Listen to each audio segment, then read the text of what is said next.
on our pages. Yep. Yes. We just take some minutes to share it, and then we are ready to start. Yep. Ah, we're live. I'm sharing it on my own webpage too. Ok. Com'è stato il viaggio? Da, tranquillo? Sì, abbiamo fatto un viaggio molto tranquillo. Buono. Parte la mascherina obbligatoria sull'autobus, ma vabbè. L'importante è che stavate freschi almeno. Sì, no, abbastanza. Non troppo freschi, ma abbastanza bene. Bene. Ok. Allora, vediamo se... I share the link. Cool, ok, man. ci sto quasi, almost done.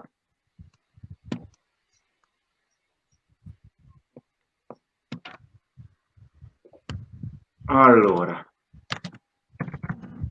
On our pages. Ok.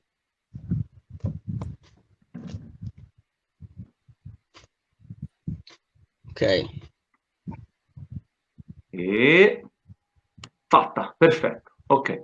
So, we have 13 people connected. No, 15. So, I think we can start. Yeah, let's do this. Allora, ragazzi, innanzitutto ciao a tutti, benvenuti a questa nuova diretta del Drum Team. Oggi siamo qui con un grandissimo amico del Drum Team, abbiamo già lavorato con lui in passato, quindi ragazzi, please welcome Peter Wildoer. Hey, thanks a lot. Yeah, welcome on board, man. Thank you very much. Thank you thanks guys for having me here. It's an honor. Yeah, it's a pleasure for us, man. You know. It's just great seeing you guys again. Mi raccomando, oggi fate domande, ok? Peter è tranquillissimo, è molto disponibile, quindi non siate timidi. Ask question to Peter, don't be shy, ok? No, don't be shy. Go ahead, ask anything. I'm here. Yeah. Okay. So, Peter, first of all, it's great to see you again after 7 years. Yeah, shit. It's been 7. It's just weird. So great seeing you guys again. We sure had a very good time together in Italy in those clinics. Yeah. It was amazing. Yeah, I think we have to organize a clinic tour every year with you. We should do that. We should do that, guys. Yeah. I mean, I would love to do it. So I would love to do that. The Pokemon Crash clinic tour. Do you remember the Pokemon Crash? The Pokemon Crash. That would be cool. So, we worked with Peter in 2013 for his first Italian clinic tour, and we start this amazing adventure in Pescara. We travel by car, we set a lot of symbols, a lot of stuff, but it was totally amazing. What do you remember about the clinic tour, Peter? I remember the things that comes to my mind actually, of course, all the drumming and all the good people I met there, and seeing and meeting you guys, and hanging out. That was just a great experience. But besides that, I remember also the food. Food was amazing throughout the whole trip. Italian food is like, I just love it. I love it. And I also remember David was a very fast car driver too. I remember that very well too. He was brave, like he stole the car. We are not used to that in Sweden, like Italians drive. So fast car driving, food, and a lot of good times, drumming and everything. It's great memory. The death metal car. A death metal car, yeah. You drive equally fast car as you play drums, David. So. And I also remember, the hospitality from people was just amazing. Everybody so friendly, and everybody wanted, to make cookies for us, and everything. It was just great. I had a good time. Yeah, of course. For David, playing drums and drive car is the same. Exactly. He's always ultra fast. Exactly. And with power. The only difference is my car misses the BPM, the metronome. Yeah, exactly. You're too fast. I remember that the first clinic was in Pescara, and I remember that we goes to eat arrosticini after the clinic. You remember? Yeah. Yeah, exactly. And there was some other people joining there, wasn't it? Yes. Yeah. I mean, yeah. It's as I said, you know, Yes. the people is the biggest memory. The people, just, you know, all these kind people there. It was just so cool. Next Yeah, time you come in Pescara, I discovered 2-3 places for the best arrosticinis in the world. Ah, that sounds good, man. That sounds good. So that's why we have to do another clinic tour. Exactly. Starting from Pescara. Exactly. For sure, for sure. That sounds great. I remember that it starts like a classical dinner, and 5 minutes after it was like a big party with people that eat with us and talk about drumming and metal. Exactly. It was really, really amazing. Yeah. And people just joining, you know, and it's how I believe Italy was supposed to be. It just was even better live, actually. I mean, I've been to Italy before, but not meeting people the way, more like a tourist, you know. So it was just great to be with you guys, you know, and meet all the other people. It was, it's cool to see it from that side, from you know, from the people who lives there. There's a guy that you know really good. Yeah. That wrote "We All Love Peter Wildoer." Yeah. And this guy is Rodolfo. Oh, Rodolfo! He is here? Nice to see you, Rodolfo. Rodolfo. Yeah, we've been touring together before that, you know, and Rodolfo is just, and we've been to his place, you know. His parents invited us when we were on tour with the whole bunch of Darkane when we were touring, you know, and yeah, we just had this amazing meal once again, good wine and everything. And his mother and his family and Rodolfo and everybody is just the cutest people. So nice to see you again, Rodolfo. Ragazzi, per chi non lo sapesse, Rodolfo è il batterista dei Subliminal Crusher. Hanno fatto un tour in Italia con i Darkane, ma durante il clinic tour di Peter abbiamo fatto tappa a Terni. Rodolfo, oltre ad aver organizzato la clinic, ha ospitato in casa me e Peter e ci ha trattato in una maniera veramente incredibile. I'm just talking about our experience in Terni with Rodolfo for your clinic. Yeah, when he arranged the clinic, and just so great. Great memories again with Rodolfo, of course, always. Was really, really amazing. But now I have a question for you and David. Yeah, okay.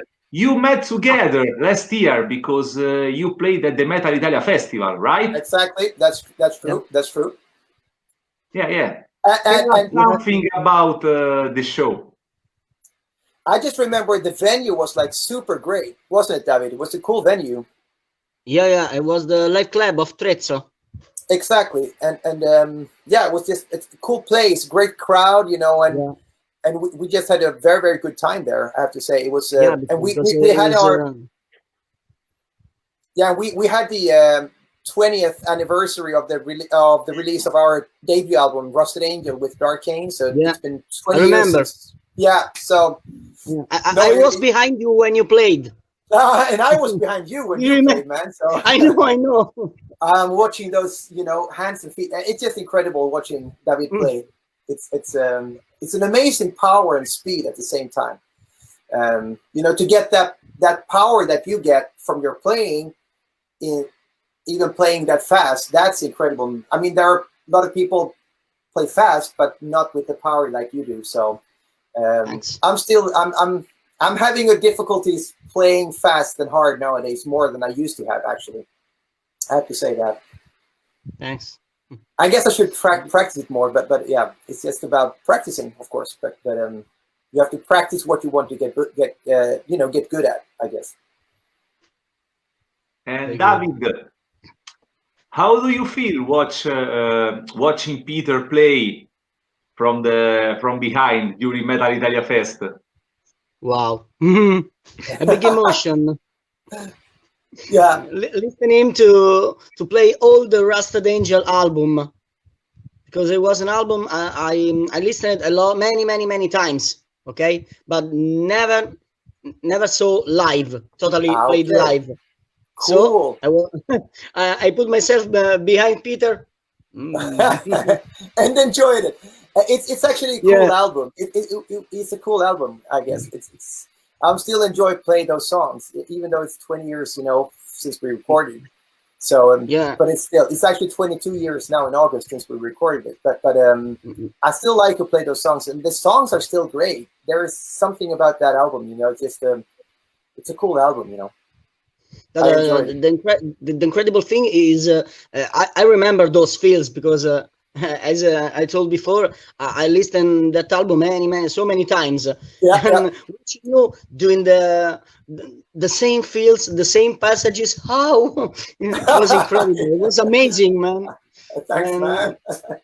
I think is together with Insanity. Is my favorite Darkane album. Okay. Yeah, Insanity is a brutal album. I think it's the most brutal Darkane album, I think. It was the first Darkane album I listened in my life. Okay. It was cool. Because I remember I was in a CD shop. And the owner told me, listen to this band, brutal, incredible, from Sweden, Darkane. Okay. Put the first song. Okay, I buy it. Okay, that's good. That's very good. Listening to the first song. Thanks a lot. No, I think also around that time when we recorded Insanity, that was like early 2000 or 2001.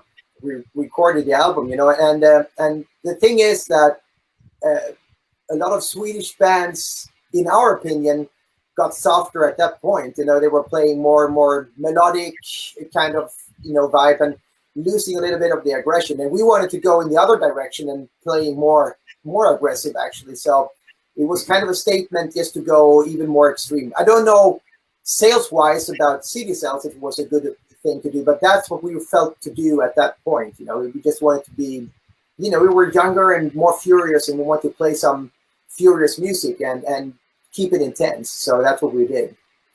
Remember that very well. We can say the music you played in Rusted Angel and Insanity, in my opinion, it was similar to The Haunted, but more technical. Than The Haunted.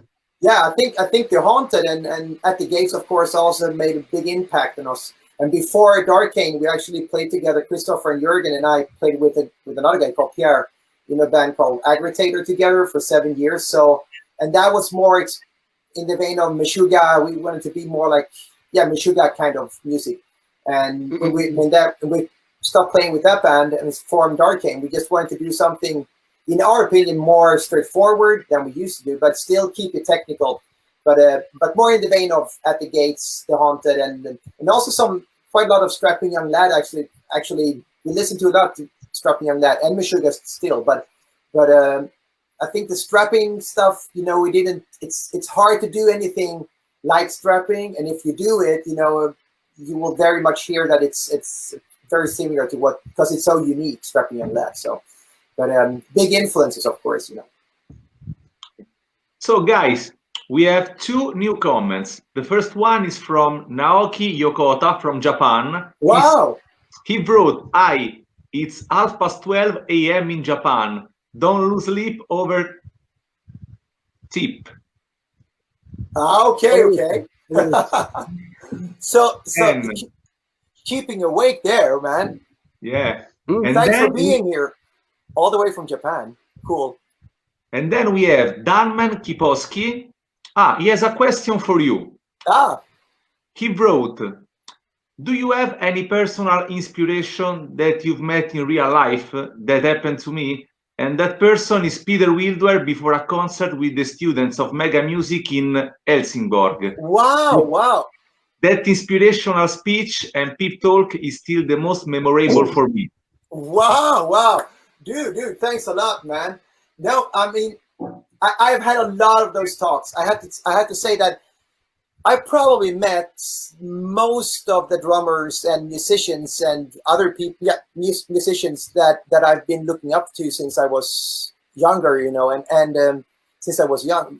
And I had the opportunity, to travel and tour with a lot of those. I remember, we toured with Strapping Young Lad with Darkane, for example. We actually shared tour bus, with those guys, and sharing tour bus, you know, meeting Devin and Gene Hoglan, and I just, you know, I just wanted to talk to them as much as possible. You know, with Testament, I met Steve Giorgio, you know, the bass player who played on Human album with Death.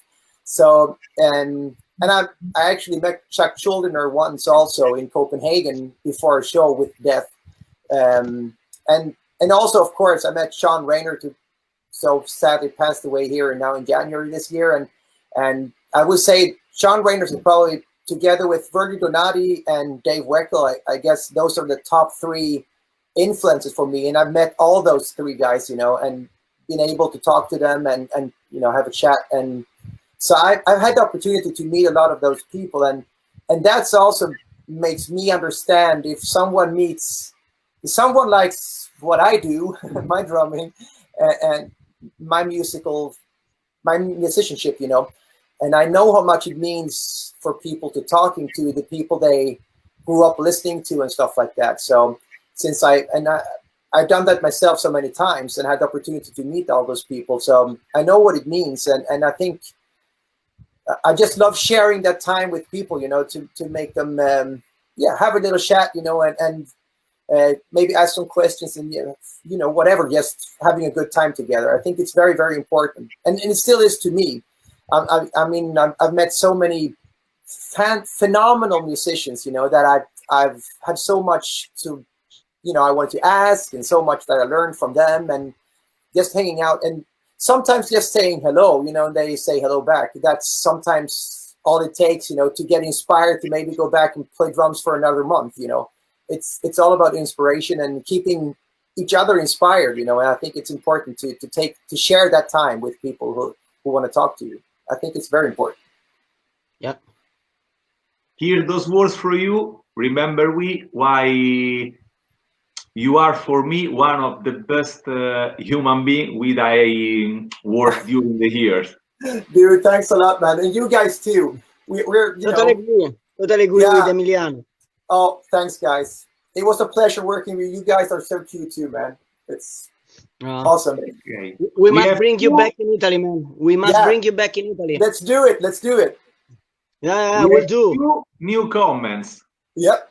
No, 3. Okay. Wow. Yeah. Mark Natalian wrote, "Brother, good to see you." Good to see you, Mark. It's been a long time.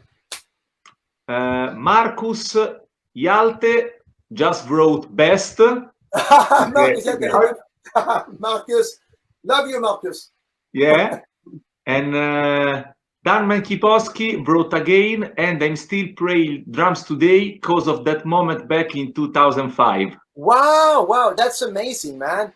That's what I was saying, you know, like if it can be a life-changing moment to meet someone that you know, whatever, if you look up to or just appreciate in some way, you know. And as I said, I've had that opportunity so many times, and it just keeps me inspired to play the drums, you know. And also this kind of thing that we're doing now, and hearing people saying that about me, that, you know, as they still remember seeing me in 2005, and here we are 15 years later, and they still think it was an awesome moment. Just makes me very happy. I'm as a teacher, as I work as a teacher, you know, and I think it's so important with inspiration, you know, for everybody. Everybody needs inspiration. Okay, we have another question from Mark Nathaniel. Yeah. My question would be, when you'll be back in Germany having a drum sheet with me? Yeah, Mark, I think we need to make that happen, man. I met Mark so many times, and he's just a good friend, you know, and he's a sweetheart and an awesome drummer too. He is a very, very good drummer, and we share a lot of the same influences, you know, with everything from fusion drummers like Denny Chambers, and Mark was a very good friend, very close friend to Sean Rayner, and so we've shared so many, you know, equal inspirations and stuff like that. So I have to be back, you know, and let's have a shed session then. That would be awesome. Okay, we have another comment from Stefan Roskvist, but I think is in Swedish. Yeah. Okay, I try. He Maybe. wrote, "Kor art. Yeah, Shell Holt. That's good. Stefan, he's my colleague, and I've been playing. He's a phenomenal guitar player that I work with every day at the same school. And I had the opportunity to work with Stefan a lot of times. We played together a lot, of course, in school, but we also made some recordings together, and yeah, Shell Holt, Stefan. Thanks. Okay. So, oh my God, we have a rain of comments. Okay. Rain, yeah. Raining blood. Lorenzo wrote a comment for all of us. Yep. To Emiliano, Peter, and David. You guys are all three incredible musicians. Thank you, man. Thanks a lot. What it takes to be a virtuoso? What it takes to be a good... excuse me, what do you say? What it takes to be a good what? A virtuoso. A virtuoso. Oh, so he thinks we three are virtuosos. Yeah, I guess. Yeah. No, I mean, if I guess you guys agree too, Emiliano and David. I mean, it's all about the hours you put in. I guess it's about practicing and also not only practicing, but also practice the stuff that you want to develop, and practice the stuff that you're not able to play at the moment. If you just play stuff you already know, it's more about, keeping up with you already know. But to learn, if you want to be a virtuoso more in that kind of way, I guess you need to practice stuff that you don't already know how to do it, and just put in the hours. And it takes a lot of time. It just takes a lot of time. Yeah, for me, I don't think I'm a virtuoso. I just want to express myself behind the drum kit when I play because I love it. Yeah, it's but simple for me. Yeah, but you're dude, you're a virtuoso too. Definitely. Me neither. I don't consider myself a virtuoso. I'm just a timekeeper. Yeah, and just a drummer. No, you are not a timekeeper. You are the T1000. Remember? Exactly. Yeah, Debbie. I mean, that's the cool thing about music, I guess. Also, that everybody have their own style, and everybody keeps their own, unique. They present themselves in a unique way, and I think that's the cool thing about music and arts overall. Just that you can see the personality shining through. I think that's really cool. Okay, so next comment is from Giuseppe Splendorio. He's a drummer from Rome. He say, "Hi guys, ciao Hi. Giuseppe."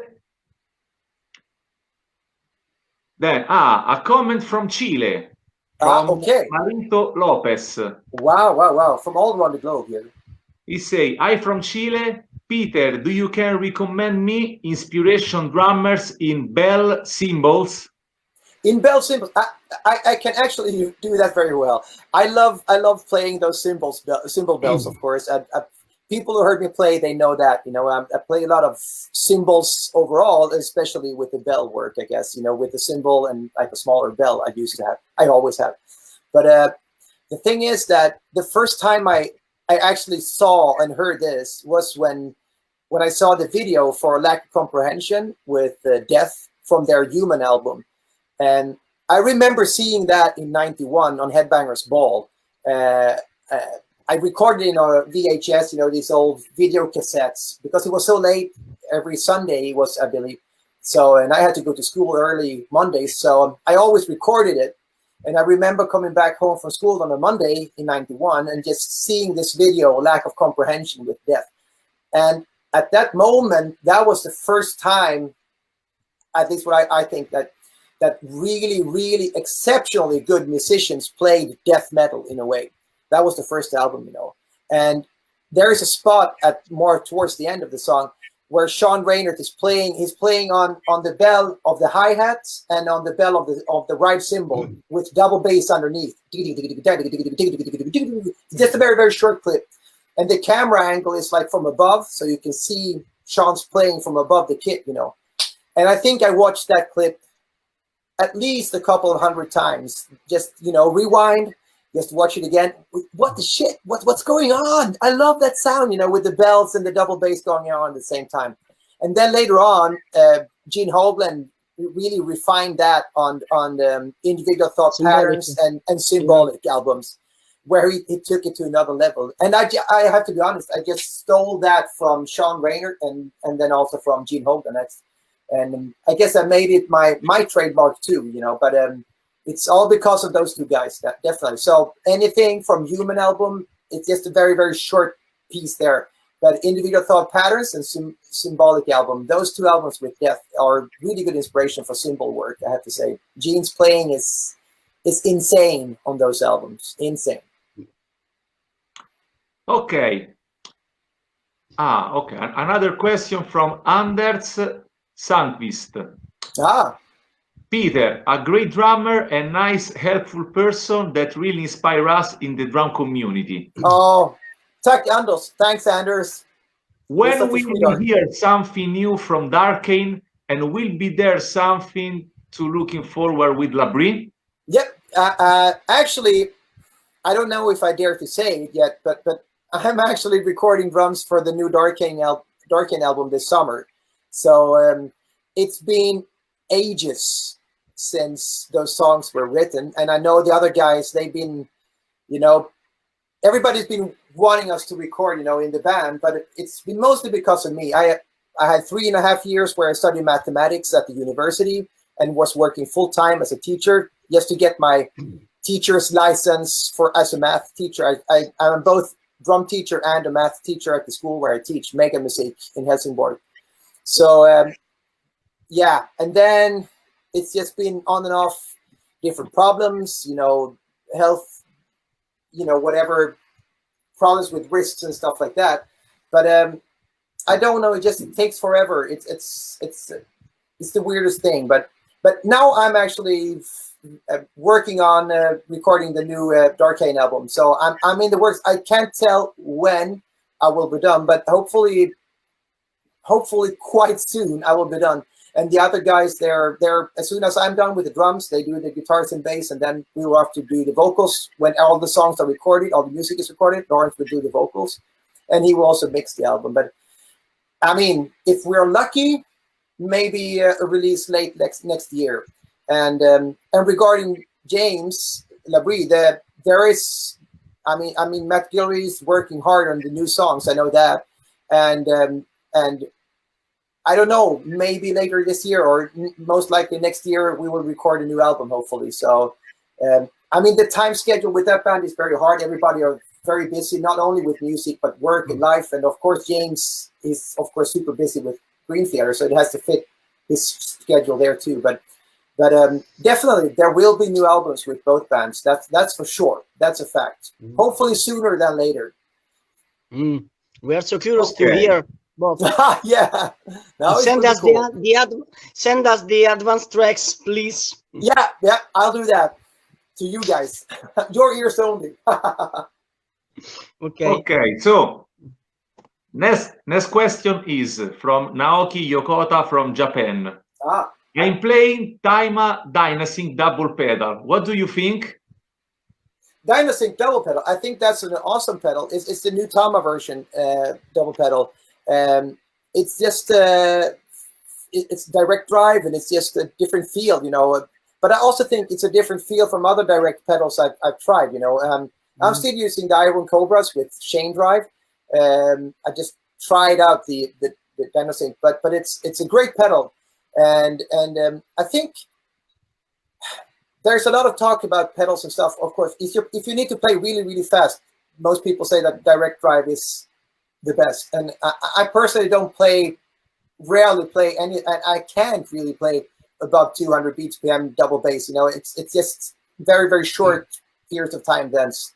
So I think David, you know, I mean, you're probably the double bass drum expert, but I think, of course, the pedals is very important, but I also think it's important to get used to play the pedals that you're used to.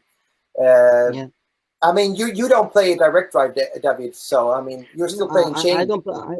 Yeah, only chain drive, but when I tried for 10 minutes the Dynasync, the feeling was totally different. Yeah. But how can I say?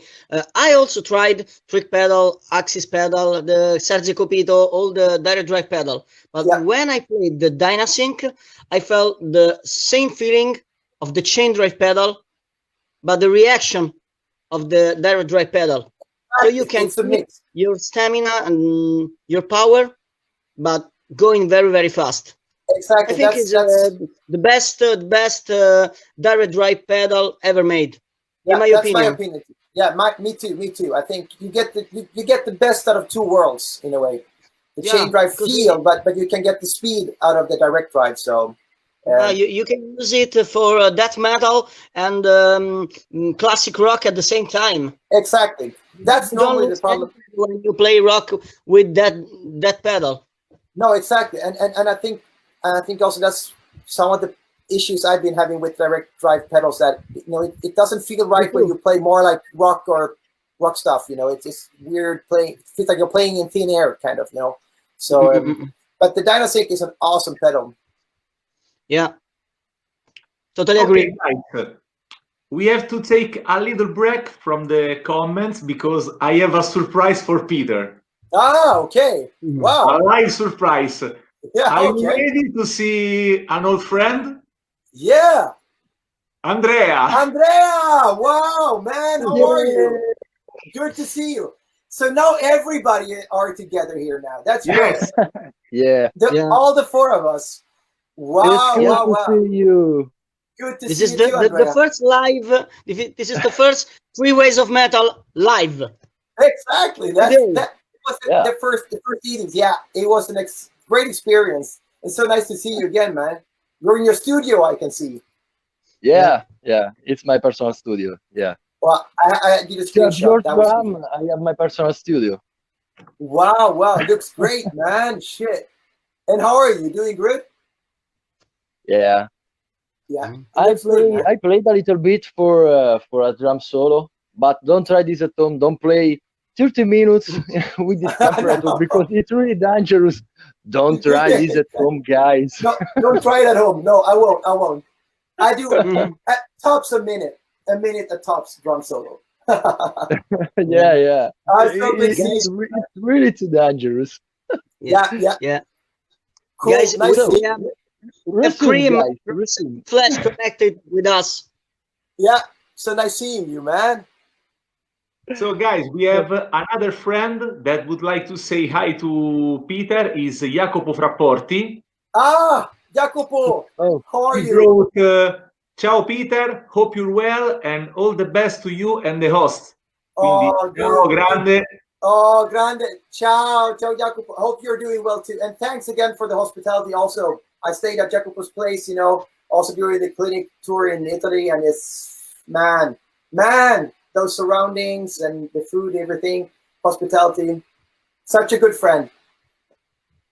And we have Jimmy James Morgan wrote, best drum teacher ever, Peter. Oh, thanks a lot. I actually love teaching. I love teaching. I do think, and also one thing about teaching, I think it's important. It's also that for me, at least, teaching, if it's drums or math or whatever age, but I think it's very much about inspiration, to get people inspired, because as a teacher, you can't do the work. The students have to do the work themselves, and the best way to make someone work is to get them inspired. And I think that's the main reason being a teacher is just, make people get inspired and do the work, and to reach the goals that they want to reach, of course. So set out a goal and then start working, and I'll be there as a mentor. And also sometimes I have students that can play some stuff that I can't play, but I can tell them, what to do to get even better at some point, and I think that's, in sports, it's the same thing. If you have like a trainer, normally the trainer can't jump higher or run faster as you can do as the athlete, but they know what to tell you to get better. And that's the whole thing about teaching, I think, to just pinpoint what you need to work on. And I love that. Yeah, I remember that you are an amazing drum teacher. Really. I'm there. Dude, Thanks a lot. Thanks. We made only one lesson, but was really great. Yeah, Guys, we had a if you have the opportunity to study with this guy, do it. Do it. Do man, it. thanks. Wow, No? thanks, man. Yeah, man. Thank you. So yeah, we had a good Yeah, lesson, man. really That was great. great. That was a great time. Yeah. Yeah. Amazing. I Amazing remember- Russian. Yeah. I remember our faces during the first clinic when you start playing. Yeah. We watch each other like, oh my God, this is amazing. No, but I think No, because it's crazy. Because it's crazy. guys, Yeah. you're too kind. Thanks a lot. Thanks a lot. It means a lot, you know. And I think, as I said, you know, it's. I always have a hard time, you know. I guess it has with self-esteem to do also what you believe in yourself and stuff like that. That's something that I have been working on a lot because, you know, of course, you're always, you know, you have yourself. You always have the biggest critique about your own playing. Of course, that's also what makes you become a better musician or just person or whatever, you know. But I always have had problems with, you know, when people tells you that, oh, I love your playing, man, and stuff like that. And I always think, well, there are so many other drummers that I think personally are much better than I am, you know. But it's also about, you know, style. Some people like a different style, you know, and some people, I like your style. I mean, and I can tell you, there are drummers that can play way more crazier stuff than I can do. Yeah, okay, but I like the way you play, and it's just sometimes for me it's hard to accept that, you know, that some people enjoy what I do so much. I think it's weird. It's weird, but it's of course absolutely amazing. Of course. Very good. Okay, another question from Lucio Mateus. How was the experience recording vocals and drums for James LaBrie? Both sound amazing in static impulse. Greetings from Bogota, Colombia. I hope to see Darkane anytime. Wow, Bogota, Colombia, man. Shit. We would love to go to South America. That would be awesome. Now, I had to say that I got the call from Matt Guillory, who writes the music for James. You know, they write together the music, and he gave me a call, you know, and he asked me if I wanted to play on James's album, and of course I wanted to do that, and that's a big honor. But the thing then came up, you know, that he wanted to have some harsh vocals, and we discussed it. You know, if we should have another one coming in the band. And I said, I've done quite a lot of harsh vocals on some recordings and stuff over the years, so I said I can try. And Matt really and James, they liked what I was doing, the screams and everything, the growl vocals and screaming. So it just ended up me doing the screaming vocals. And the funny thing was that when I recorded this, that was like that was in 2010. So, and that was like in the beginning of 2010, and then Portnoy left Dream Theater later that year, and I did the auditions with Dream Theater in 2010. So that's how they got to know about me, through James's solo album. And the thing is that I was lurking around at the Dream Theater forum just to read what people's reactions was to the James LaBrie album. And some people were like, oh, first people thought it was James doing the harsh vocals, the screams and everything. They were like, man, James are doing like those death metal growls, you know, and all that shit. What's happening? Like, and then some people commented, no, it's the drummer, Peter, is doing the vocals. And then some people wrote that, what the fuck, that dude, like he's destroying the music, you know, and everything. And I didn't comment or anything. I was just there reading. And after a few weeks of reading, I just commented, thanks to all you guys that enjoy my drumming and my death metal vocals. And I'm sorry to hear that some of you don't like me doing the death metal vocals. And then suddenly everybody shames, like, no, I love it, man. I think it's great, man. I think it's really cool you're doing the harsh vocals. So they kind of had to change their minds there, I guess. So, but that was quite funny, actually, just to be there and read their comments. So in 2010, really? Yeah, that was in 2010. So it's 10 years. Yeah, it's 10 years ago since the Dream Theater audition. Yeah, It's 10 years, man. 10 years. Yes. Wow. We are old. Time flies. Time flies, yeah. It's just crazy. And I it's just think faster and faster. I think it was a crazy experience to be in the studio with Dream Theater, play the song. Man, all that whole experience was, to me, I know maybe not all the drummers had the same experience or thought it was that cool, but for me, it was just one of the greatest memories, of course. I mean, I saw Dream Theater first time in 1993 here in Sweden when they toured Images and Words on a small club here in Sweden with it was maybe 600 people there. And I just love that album. I still love that album. Images and Words is still today, because, some albums that you grow up with are the albums that you like the most still, and that's one of those albums. And then, to get the question and the opportunity to do this audition was just amazing. And for me, it was a great experience. I mean, being in New York, and auditioning and jamming with Dream Theater, I mean, who wouldn't like to do that? So I had the best of times. And the guys in the band are such sweethearts. They're so cool. And I just met them last year also again when they came here touring, and Mangini is also, he's just such a sweetheart. He's a cool guy. He's and we always have fun together when we meet, he's a sweetheart. Okay, we have a comment from one of the best death metal drummer in Italy. This guy is Mauro Mercurio, was the drummer of Flesh God Apocalypse and Out of Penance. Yeah. He wrote he's the king of blast beat. Exactly. He wrote Rusted Angel of Darkane is one of the best albums that inspired my band Iconoclast. Peter is an amazing drummer. Wow. Thanks a lot. Thanks, man.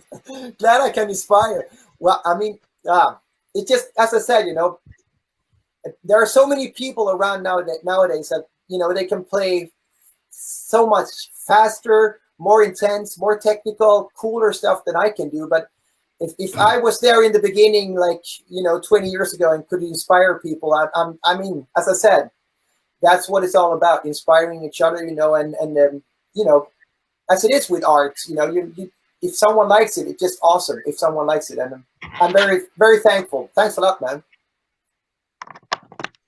Wow. Mauro, thank you. Andrea, sei silenzioso. Any other comments? Penso. We have another comment from Philip Damberg. Yep. Great to see you, Peter. Can wait until you make love to my ears on the new LaBrie album.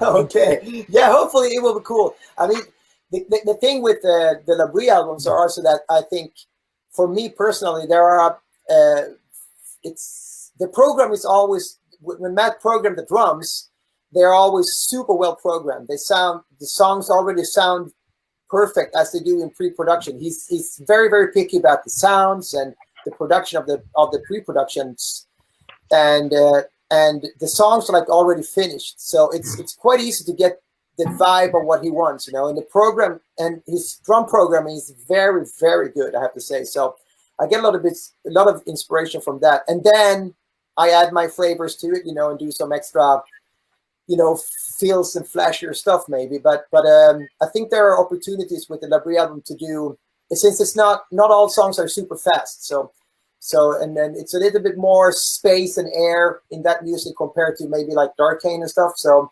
I think it fits my playing quite well, actually, also with the LaBrie album.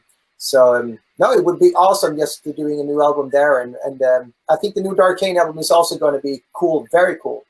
Some intense songs, it is. And which is your favorite Darkane album? I still have to say that Rusted Angel is a great album. I still think, for me, I often consider albums are there are a few songs that are good in an album, and then you get to learn as you listen to the album over and over again. You get to learn how the songs are. It get better and better, and then you have some albums like the Michael Jackson album Thriller, for example. I think all the songs on that album also were released as singles. And I mean, at that time, only the really, really popular songs were singles. And all the songs, I think, on that album made it to singles.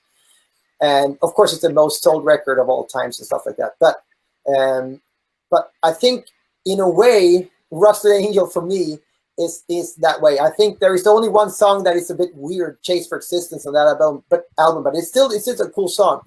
But to me, all the other songs there are like, death metal hits in a way.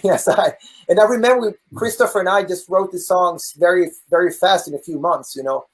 We just were very inspired, and we were inspired to do new music with a new band, since we were coming from Aggritator, the more technical band, and just to do something more song oriented in our mind, how we felt in that way. So I think I'm proud of all the Darkane albums. I think all of them are good, but I have to say Rusted Angel is very cool. And also the last album, The Sinister Supremacy. I think, in a way, I actually think that album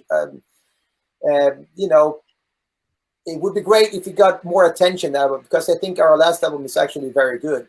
And but all the albums are great. Layers of Lies is also one of my favorite albums, and Expanding Senses, all of them are actually good albums.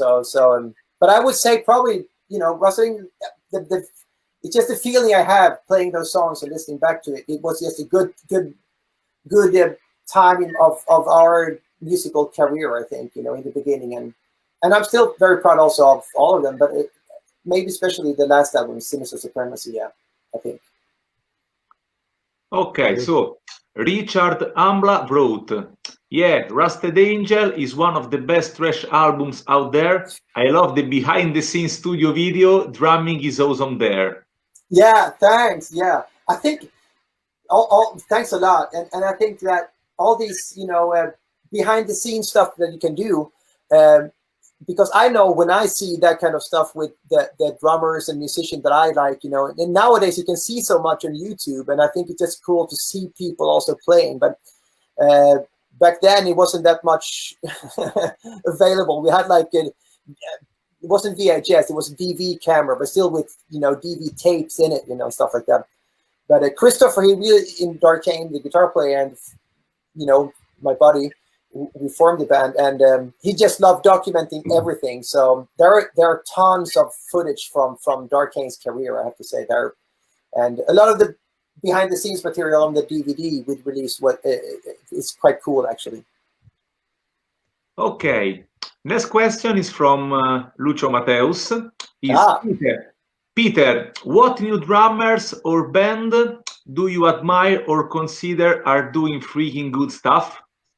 Oh man, there are so many bands, but I have to say I'm still a guy that listens quite a lot to the stuff that I used to listen to. If I'm listening to metal, of course there are many new bands that I also love. I mean, everything released nowadays, it's just a high standard today in the metal scene. But when I need to get some inspiration for when I'm when I'm recording, when I have to record the new Darkane album, for example, I listen a lot to the old stuff. I listen to Cynic, Death, and Meshuggah maybe, and stuff like that. And also, I think Gojira is one of my favorite bands too in the metal genre now. And Leprous, I listen a lot to Leprous. It's just an amazing band, more prog kind of orientated Norwegian band. So, but there are so many things I listen to. But I also listen a lot to more fusion and jazz stuff, just to get some different flavors. I always done that, as I said in the early part of the interview here, that it was also, I listen a lot to fusion and jazz stuff like Dave Weckl and stuff like that, and a lot of stuff. And recently, I would say that the artist I've been listening the most to over the last year is Tigran Hamasyan. It's a piano trio with Otto Natek from Switzerland playing drums on it. That album, or not the only album, but the whole that music is like Meshuggah played in a jazz fashion with a piano trio. There are so many layers and so much going on, and also the harmonies and stuff was just super cool, And I also listen always to Virgil Donati records because he's got the craziest stuff going on. And then I just try to, I don't know what's happening really, but some stuff I do, but I just try to copy the sound of that kind of more. So, but yeah, I would say, you know, Death Cynic, Virgil stuff, you know, Gojira, Tigran Hamasyan, it's very, very inspiring music. Ok, ok. And a couple of hundred bands too. La faccio io una domanda adesso. Vai. È il mio momento. Oh. A big question for Peter. Yeah? Wow, yeah. Yeah. From me. Ah, cool. How you develop and how you approach the develop of fields, because I know that you play the fields in really linear stuff and odd time stuff, and it's really difficult to think about this concept. So how you develop that? Yeah, I mean, in the beginning, we talked during the clinic about that. I remember that. Yeah, no, I mean, the linear approach, I just love linear playing as a whole, you know, and now today it just exploded with all this, you know, it started with all these shed sessions, you know, the gospel drumming and stuff like that. And the linear stuff people are doing today is like far out there, man. It's like, it's super cool, I think. And I'm a huge fan of all that gospel stuff. But for me, it more began with, you know, taking like the classical, you know, metal feels like 4 hits with your hands and 2 with your feet, like stuff like that. But also then doing that kind of stuff, but in 16th notes subdivisions. So maybe you play groups of 6 strokes, but it's still in 16ths. So, you know, the parts just move around, you know.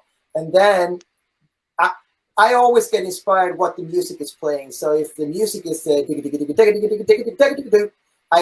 try to follow that with the rhythms, you know, either go with the music if the notes go up, so to speak, I go upwards. Maybe it's like maybe tom, snare a bit higher, and then the cymbals even higher. So I follow the music, or I go the other way around, doing the opposite, you know, what the music do.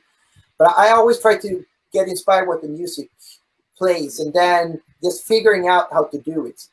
And quite early on, I also figured out if I keep my hands going, like for example, if I play 4 with your hands, 4 hits, and 2 with your feet, and then when you do the bass drums, you continue with your hands, but you play on splashes or ride cymbal. And then you play with your hands all the time. So I don't know if people get what I'm saying, but that's my approach to it, you know, to keep it linear.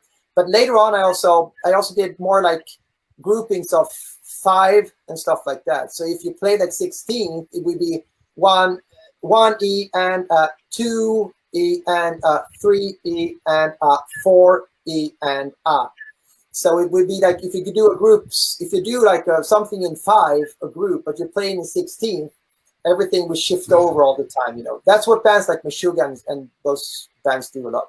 So I do that a lot for drum fills too, because then the groupings, it sounds a bit different. It sounds maybe cooler than just playing. Then you hear it's like in 4. But you play it just the groupings, you know, different. It just sounds different, you know.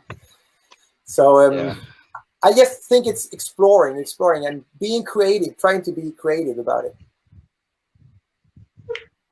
Okay, so technical mumbo jumbo there, but that's what I like. The next question is from Lorenzo, and what is the best advice you would give to a student wanting to become a heavy metal drummer? I mean, as I said maybe before, but I think in the beginning, you always try to copy your idols or the drummers or the musicians you think sounds the best, you know. Try to you know, figure out what they're doing. And today with YouTube and everything, it's so much easier to understand what people are doing. You know, not only from listening to records, you can also see people showing what other people are doing and stuff like that. But I think it's a good way to start, just to try to figure out, oh, I love this drum beat, or I love this drum fill, I love this cool, you know, whatever it is, and figure out how to play that. And then later on, you know, make your own style out of it, you know. And everybody, normally that's what happens, because people are not the same. So if you copy someone, most likely you won't sound exactly the same anyway. But what you also have to find is your own personal style in a way later on, I guess. But in the beginning, I think it's just great to try to copy whatever other drummers are doing. For me, on the other hand, I've really never covered whole songs that much. I mean, if I do cover gigs with a cover band, of course I do. But already when I heard Human with Death and stuff like that, I never really sat down trying to play like the whole songs. I just picked out some drum fills, some drum beats that I liked, you know, and I didn't really analyze exactly how to play it. I more sat on the kit and did something that sounded the same. So it was more sound-based kind of thing than actually calculating exactly what's going on. I just wanted to play something that sounded the same, and really not bothering too much about doing like a totally perfect cover out of what was going on. But that's a great way of doing it, trying to cover other musicians and what they do, and then pick out what you think sounds great and do your own thing out of that. Okay. Also because today you can see all stuff on YouTube and the other site, and you can see how I can do that. Yeah, and I remember I was sitting when I started playing. You know, I never saw any videos of the bands that I liked. Maybe I saw some Kiss video, you know, and you know, Dio or Iron Maiden, but not much more, you know. And normally you couldn't see what the drummer was doing anyway, because they were behind like a huge 80s drum kit, you know. So you had to stick to your ears and just, you know, listen to what was going on. I mean, today it's easier. You can get a lot of drum transcripts and all that, you know. It's just a totally different scene today than a few years ago. Yeah. In a good way, I think, because it's easier to learn, and that's what also makes the music progress really fast. You know, people get it's a fast learners. world. Yeah. Excuse me, Rep? It's a fast world now. Yeah, it's a fast world in all aspects. All aspects. Yeah, it is. I remember when we was young. You for listen to music, you goes to catch a CD album, pay for that, and listen.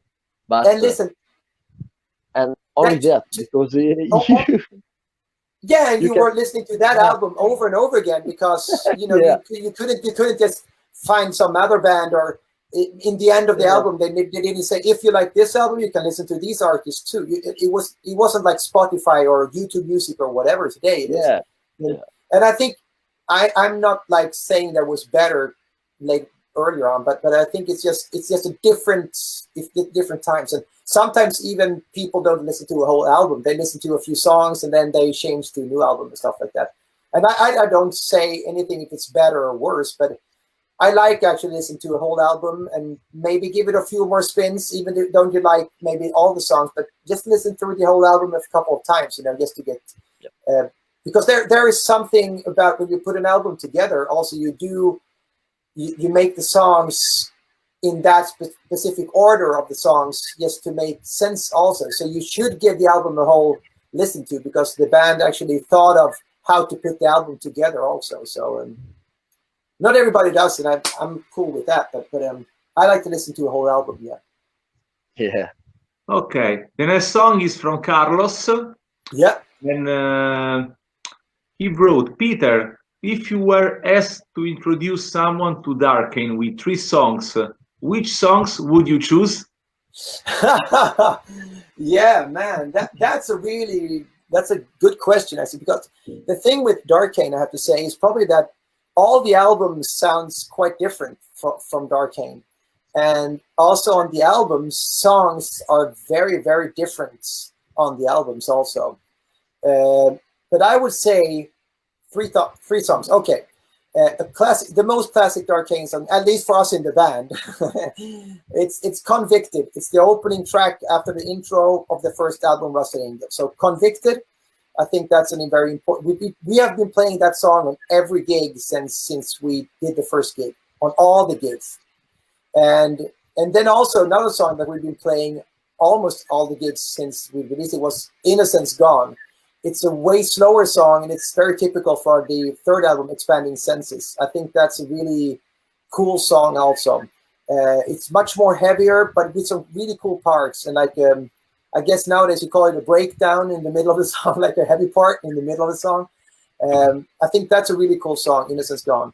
And from our last album, Destination Supremacy, I think Mechanically Divine is a really cool song that also has a lot of, cool drum parts.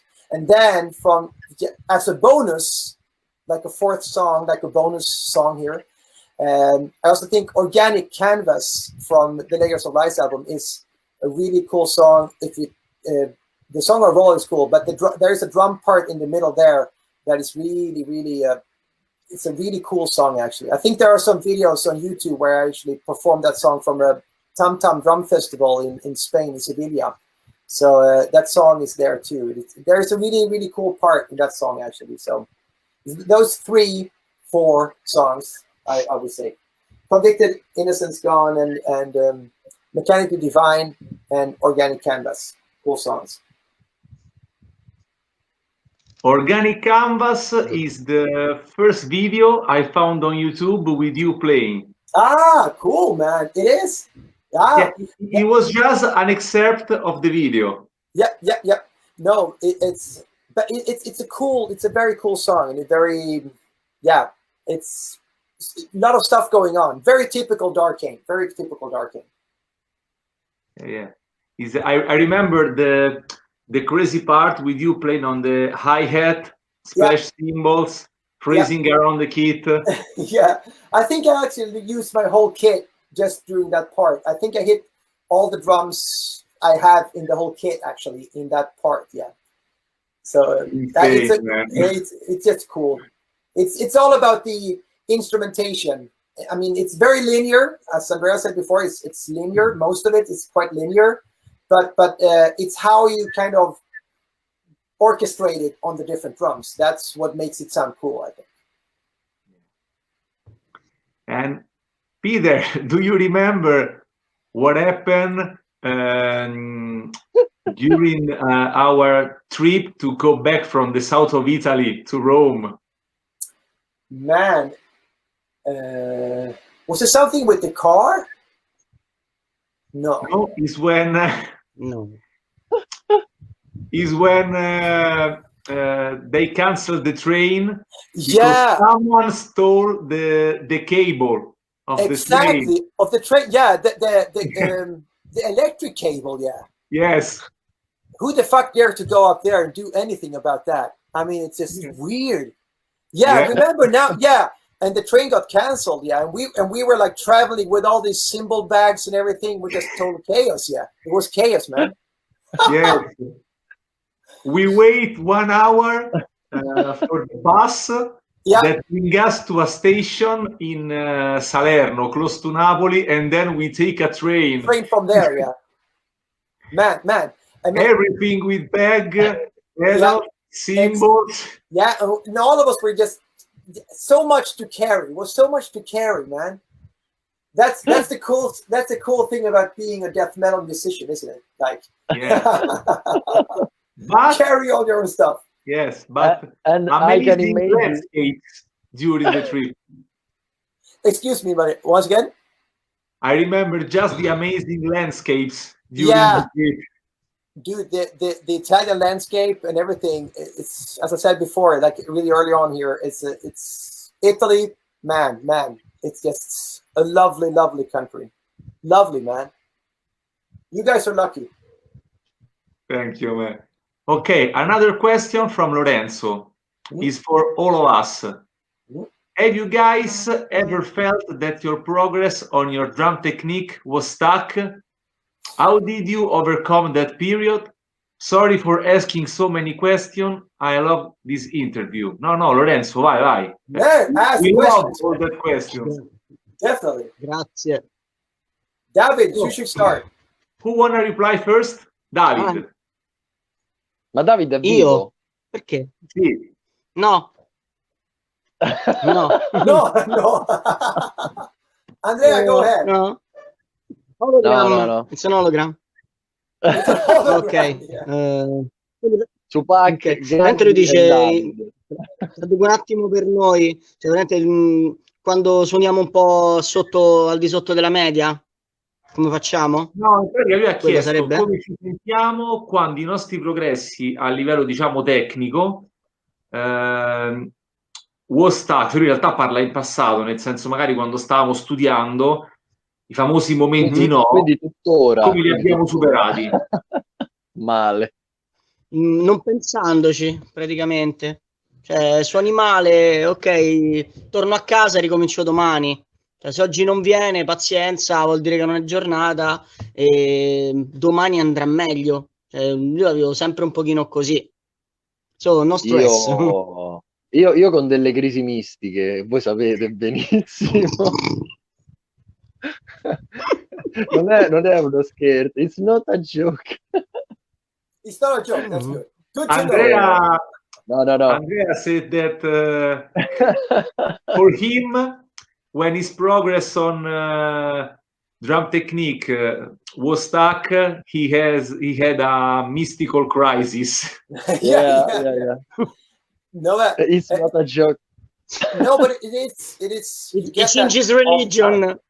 Yeah, but Emiliano, what do you do when you get stuck? Okay. I reply in Italian because the guy is from Italy. Yeah, and I'll do mine in English. Yeah. Guarda Lorenzo, in realtà quando io ho i miei momenti no, cambio completamente l'argomento di studio. Nel senso, se magari mi sto focalizzando sulla tecnica del rullante e non vedo progressi, piuttosto che insistere e quindi magari innervosirmi o comunque perseverare in qualcosa che non sta avvenendo come vorrei, piuttosto cambio e mi dedico ad altro. Magari suono su delle canzoni, suono liberamente sul set, faccio dei groove, comunque faccio qualcosa che sposta la mia attenzione su qualcos'altro. Ovviamente quando faccio così trovo nuove idee in quello che sto facendo, quando poi torno all'argomento tecnico in realtà riesco a riprendere bene. Ma hai bypassato la parte in cui prima chiami tutti i batteristi che conosci per dire no, raga, mi date qualche idea.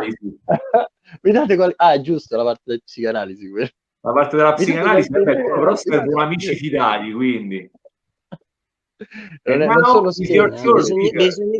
Yeah, but I would have to say, man, I don't know what you guys said, but but for me, I there's a lot of drum fills on already maybe on the Darkane, like Rusted Angel album that I recorded 22 years ago, and when I listen back to it, I just think that I'm still doing the same shit 20 years later, man. It's not much has happened, but but sometimes it has. But I think like early on in your career, probably when you're younger, you always it's not for everybody. For me, it was like this.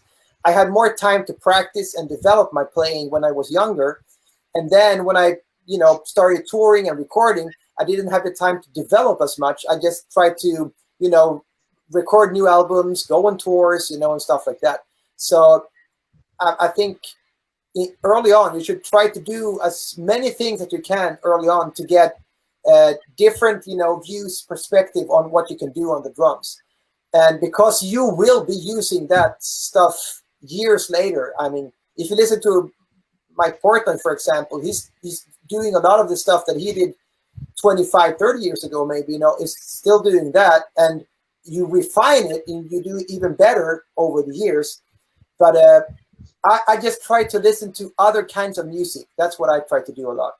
I try to incorporate, I listen a lot to jazz and fusion music. I love that, and just incorporate that in a way that you can do it in a more like a heavy metal, death metal, or thrash or whatever metal situation, you know. But you have to agree with that. You will get stuck. And I personally, like now when I'm recording the new Darkane stuff, I just think, man, I've been doing these linear fills like for ages, man. But also, in a way, that's what people expect to hear, in a way. And I always try to do it like a little bit different. And especially on the James LaBrie albums, I experimented a lot with doing other groupings, like, as I said, with 5 and 7 groupings. But it's still maybe 16th note triplets or 16th notes. But the groupings are just different. So you get like a different vibe of it. But but the basics are kind of the same with linear stuff, you know. But you will get stuck. You will, and if you want to explore new stuff, you have to start practicing. Find something new and just get to practice. Yeah, it's a good way, I think. Yeah, it is. Yeah. We have a comment in Swedish. Aha. He's from Translate, Emiliano, translate. He's from Christopher Malmstrom. That's my buddy. That's a Darkane, my Darkane buddy, my best friend. Okay. Peter, Wow. kan du översätta från italienska till svenska? Can you translate from Italian to Swedish? I'll transcript everything for you, Christopher, when we're done here. I'll transcript everything in Italian into Swedish for you, my friend.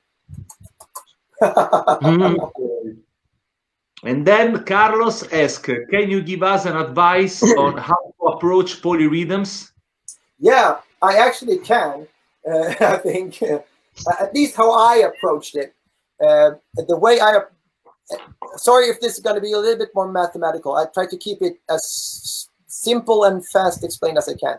But if you want to do polyrhythms, there are like different kinds of polyrhythms. There are like stuff like Meshuggah, for example, where they play like some kind of guitar, you know, rhythm that maybe is in 7, but they play it over 4/4. So it's going to move. The 1 in the 7 is going to move all the time. So that's one way of thinking about it. But if you take more like straightforward polyrhythms where you play like for example 2 beats against each other, 1 2 3 1 2 3 1 2 1 2 1 2 3 1 2 3, like that kind of stuff. If you do like that kind of stuff, there is always a formula for this. So if you play 3 against 4, then you play 3 beats against the 4 beats you have like in your, that's what you're counting. 1 2 3 4 1 2 3 4. And if you want to play 3 against that, you have to subdivide in 3. So you have to do 1 and 2 and 3 and 4 and 1 and 2 and 3 and 4 and in that subdivision, now you play accents of every 4th note. 1 and 2 and 3 and 4 and 1 and 2 and 3 and 4 and 1. And then you get back, get 1 2 3 4 1 2 3 1. So, and if you want to play like 5 against 3, 3 is your meter. That's what your metronome is counting. 1 2 3. You have to subdivide in 5. 1 2 3 4 5 1 2 3 4 5 1 2 3 4 5 1 2 3 4 5 1 2 3 4 5 1 2 3 4 5 1.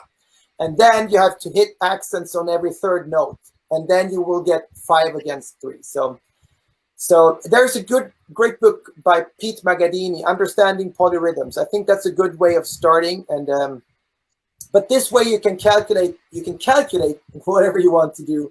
But then if you want to play freely in that, you have to be able to feel both rhythms at the same time. And that is very hard. But start out easy. 3 against 2 and 2 against 3. It's a different thing. 3 against 2, then you count. The 2 is the basic time. And then you play 3 against that. 1 2 1 2. But if you play like 2 against 3, then 1 2 3 1 2. That's your beat, and you play 2 against it. So 1 2 3 1 2 3 1 2. So you have to first understand that 2 against 3 is the opposite of 3 against 2, and start there.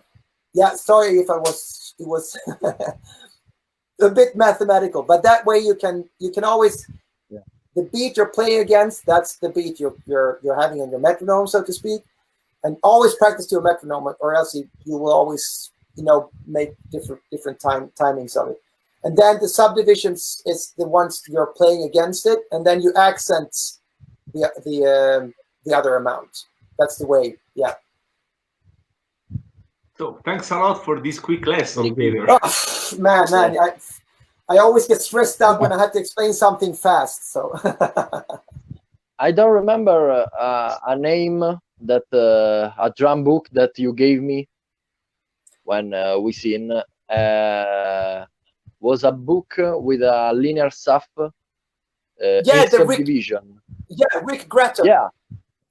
Rick's Licks. Yeah. That book is absolutely amazing. I don't know if I still have it here or if I have it in my rehearsal studio, but I will show you guys that book because it's really it's here's the one for Polyrhythms for the drum set, Pete Magadini. That's a cool book too. I don't think I have the Rick Licks book here. Maybe I have. Wait a second. Yeah, but that book, that book, I haven't mentioned that book yet. But that book is just taking drumming to another level. Rick Gratton, he has done transcripts for other drummers. Eccolo, l'ho trovato. There it is. Yeah, there it is. Rick Licks. There it is. It's just an amazing book. It's just amazing. And he takes all these. You take like maybe a phrase of 4 or 5 or 6 or 7 strokes, and then you play it in different subdivisions. Yeah, there you have it. Rick's Licks, Rick Gratton. That book, that changed a lot of. Actually, I have a few drum fills on a few albums I did that I just took some ideas straight out of that book, and just orchestrated it. It's there's all about orchestrating how you play the different toms and cymbals, and it's an amazing book, isn't it, Andrea? It's a cool book, isn't it? Yeah. It's a little bit difficult, but it's very difficult. It is, but also you can actually just work with maybe. If you I remember. Yeah, but I remember just the first thing I got from that was from a drum teacher. I just got 1 page out of it, maybe with 6 different, patterns. And I just learned those patterns and played them by heart. And I've used that a lot to come up with all the different linear fills I've done. It's all about linear stuff in that book, but it's an amazing book. Amazing. I remember when you showed me that book for first time. Yeah. Look this book. It is a cool book, isn't it? It is a cool book, yeah. And not many people know about it. It's not like a big sale. No. It's not like a big book, so get it. It's a cool book. Also because it's a really little book with a It's a lot of content on a few pages.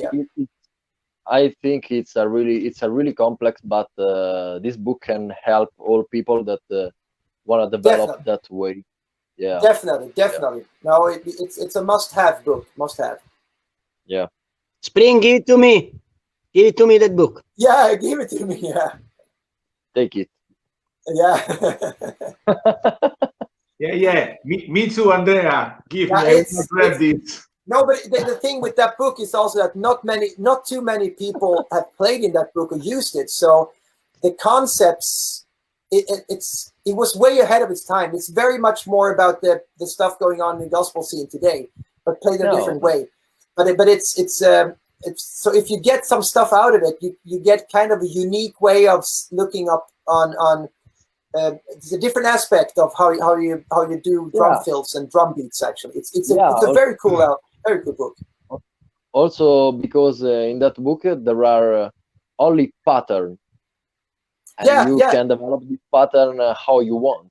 Exactly. You can orchestrate whatever you want. Just splash, they give you they give you sticking and then work with the sticking and improvise with it. It's an amazing book. Amazing it is. Yeah. I think that it's not really famous because it's really difficult. Yeah, I think yeah, it is. But also, I think some books, you know, I never played all of the books because they would take years just to play in one book. If you take like, now I just got this Future Sounds, for example. David Garibaldi is a great book. One of my favorites. Yeah, it's and I also linear, and I just use that a lot, you know, and then there are so many, you know. The New Breed is probably the book that it will take the most time. Another one of my favorites. Yeah, it's amazing.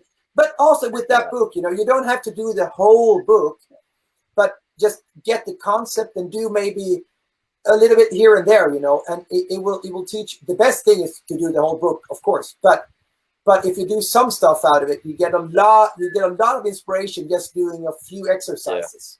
So sometimes it's not, maybe you don't have to do the whole book, but study a little bit out of it and you get a lot of new ideas. Yeah, also because you can find some ways for develop this book. Exactly. It's cool. For example, new breed is a word. Is a word. Yeah. You can The play... New Breed it's insane. But I've seen yeah. There are so many drummers who have been working in that book also. I've seen, there's a clip on YouTube with Chris Coleman. He's playing some stuff from that book, and Thomas Lang is the host. And I just search Thomas Lang. Yeah, and he knows the reading pages just by heart, you know. He's been working in that book so much, Chris Coleman, you know, and his timing is of course impeccable. It's just amazing. And that's what that book is about. Chris Coleman. Yeah, he's insane. Okay, so guys, Peter, why don't you write a book? Yeah, maybe I should. You know, once again, you know, I think we need to finish off. But the thing is that it's, for me, it's so much about self-esteem, as I said earlier on. You know, I always think, you know, I don't have much to contribute. You know, contribute to. I mean, everything is already out there, and there are so many other great stuff. You know, but maybe, you know, it's not only about that, but it's maybe about that. This is what I find interesting and what I find interesting to work with. So yeah, maybe I should. I don't know. Maybe I should. Yeah. you have to. Okay. I'll do my very best. I'll start right away. I start right away. Yeah. I you know, I have so much of this kind of stuff, you know, that I've been, you know, doing myself, you know, like I have all this stuff laying around everywhere, you know, with my own notes, you know, and concepts and stuff I'm working on. So, but I guess I need to do a book then. Yeah, maybe. Yeah. There's a new one also. I also got this. Yeah. I also got this one now. That's the latest one I bought. Annika. Yeah, Annika. Official sheet music from some of her songs. You know, it's Alter Ego, and I wanted to get to know how she played the quintuple stuff in the song Queens. So yeah, and she's also done a new pad workout book that I ordered, but I haven't got it yet. But I think she's like the new breed of drummers, and she's working on very, very complex polyrhythmic and odd meter stuff, like in 5 and 7 and 9 and all that shit. But she makes it sound like music, and that's so cool. You know, it's all about, she's playing it with a groove in a musical situation. And I listen a lot to Annika stuff. I think all the videos, of course, but also her Picala album on is also a great album just to listen to. So many great drummers out there, man. Okay, so the last question before we close this live stream is, what do you guys recommend to do warm up right before playing live? I heard that we must not flex just for the sake of it, because it could have negative results. Yeah. So, for me, one of the best warm up is to do, first of all, this low rotation. Yep. Really helps. And clockwise, anti-clockwise. This one. Yeah. The Jojo Mayer. Yeah. Yeah. Yeah. No, those are great. Those are great. And what do you guys do? What do you guys, Andrea? What do you do? For me, it depends. Depends because sometimes we don't have time for Yeah. make a really great warm up. But if I can do, I prefer try to play a Mahler technique on snare. Yeah. I seen from you, Peter, this warm up, and Yeah. for me it's really great because you can move all part of your body Exactly. and move, yeah, and move shoulder, yeah, all part of your arm, Yeah. Yeah. and yeah, for really slow, Yeah. and check all movement of that. Yeah. For me, Yeah, that's what I for do me, too. it's good. 5-10 minutes of that, and Yeah. Yeah. it's That's okay. true. Yeah. David, what do you do? I usually play double bass on the ground, on the floor. You starting at 240? No. No, 260. of course. 170 or 80, it depends. And I do the same on the practice pad. 15, 20 minutes, and 10 minutes before starting the show, I stop to relax my muscle. Yeah, that's a good way. Because I don't want my muscle to get so stressed when I am on stage.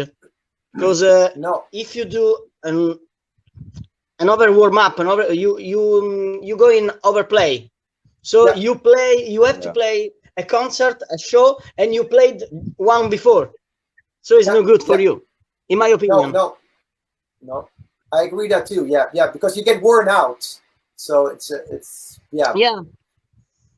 I also do like Andrea said, like I do this. I start slower. I always keep the metronome to the same beat, and I start with 8 notes. Then I do singles, left hand lead, right hand lead, and I always play the opposite with my feet. So when I play right hand, I play unison with my left foot, and when I play my left hand, I play unison with my right foot. So everything is mirrored. So I start with right hand singles, and then shift to left hand singles, and then I do all the different 4 different variations of paradiddles, and then I do double strokes, the 4 different variations, and then I go the same thing as triplets, 16th note triplets, and then I always end with singles in 30-second notes. So, but I have to say, most of the time when I'm on tour, and I'm we are like an opening band, Darkane. The warm up is always setting up the kit. That's the best warm up for me. The lights are on. It's super warm on stage, and you have to undo all the cymbals, and set up the snare and carry the bass drum, and stuff like that. And if you do that for 10 minutes, you're good to go. You're warmed up. That's the best warm up. Yeah. Usually that is warm up. It usually is. Setting up the drum kit. Yeah, now I'm warm. I'm all sweaty. Let's get started. I'm ready. I'm ready. Let's go. Let's blast. Okay. So I would like to thank all the guys for the comments, for being with us in this live stream. The big fan goes to Peter. Was really, really good to see you again. Oh, you guys too. So, I'm going to close the live stream, but stay with us, Peter. We will. I will. Stay with us. Thanks. Thank you, everybody who showed up, and thank you guys for having me. It was just, it's an honor. It's an honor. It sure is. So thanks, everybody, for watching. Thank you so much. Thanks for all the questions. The honor is ours. I know. A big thank to all of you guys. This is our last live stream because me and David will have 2 weeks of vacation. No, dove andate? Dove andate? But the team will be back soon with some great news. So let's stay in touch. our YouTube channel is always on work every week. So follow us on Instagram, Facebook, YouTube. And okay, that's all. So Thank you all. have a Bye nice bye. evening. Yeah, you too. Bye, Bye guys. bye, everybody. Ciao. Bye bye. Ciao. Ciao. Ciao a tutti.